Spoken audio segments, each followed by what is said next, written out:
Hi. I've been reading from C.S. Lewis's book, The Four Loves. The section I was going to read, David has already done a video on, so I won't do it. David did a video called C.S. Lewis, Can We Find God Through Love of Nature? And he was going to read the exact same portion he read the exact same portion I was planning on reading. So you can watch that if you want, which comes before this section of the book. We're now into his first section on affection, the form of love described as affection. Affection has its own criteria. Its objects have to be familiar. We can sometimes point to the very day and hour when we fell in love or began a friendship. I doubt if we ever catch affection beginning. To become aware of it is to become aware that it has already been going on for some time. The use of old as a term of affection is significant. The dog barks at strangers who have never done it any harm and wags its tail for old acquaintances, even if they never did it a good turn. The child will love a crusty old gardener who has hardly ever taken any notice of it, and shrink from the visitor who is making every attempt to win its regard. But it must be an old gardener, one who has always been there, the short but seemingly immemorial always of childhood. Affection, as I have said, is the humblest love. It gives itself no airs. People can be proud of being in love or of friendship. Affection is modest, even furtive and shamefaced. Once, when I had remarked on the affection quite often found between cat and dog, my friend replied, "Yes, but I bet no dog would ever confess it to other dogs." That is at least a good caricature of much human affection. It usually needs absence or bereavement to set us praising those to whom only affection binds us.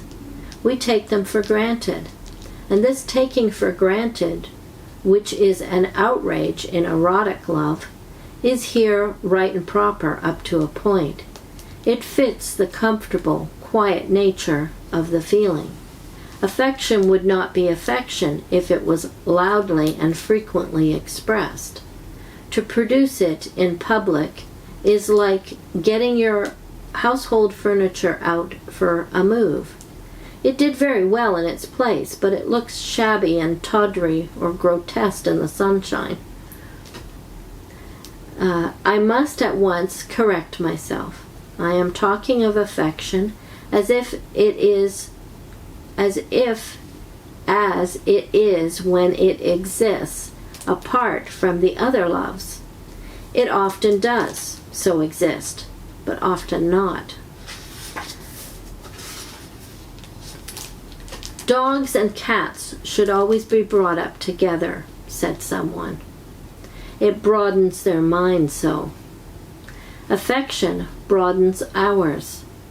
Of all natural loves, it is the most Catholic, with a small c. The truly wide taste in humanity will similarly find something to appreciate in the cross-section of humanity, whom one has to meet every day. In my experience, it is affection that creates this taste, teaching us first to notice, then to endure, then to smile at, then to enjoy, and finally to appreciate the people who happen to be there.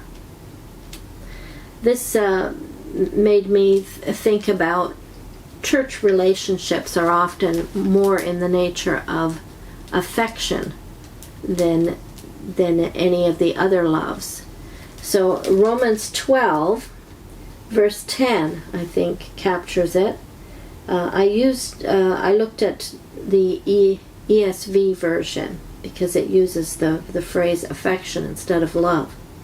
Love one another with brotherly affection, Some say love, which I think kind of loses what we're talking about here. Love one another with brotherly affection.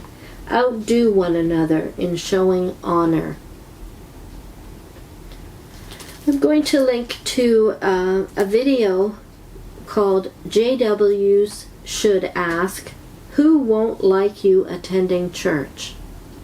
Do JWs have the Romans 14 unity?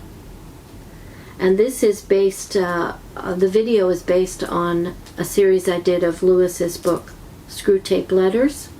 And you have to know when you're listening to it that these letters are a senior devil speaking to a junior devil. Just so that you understand.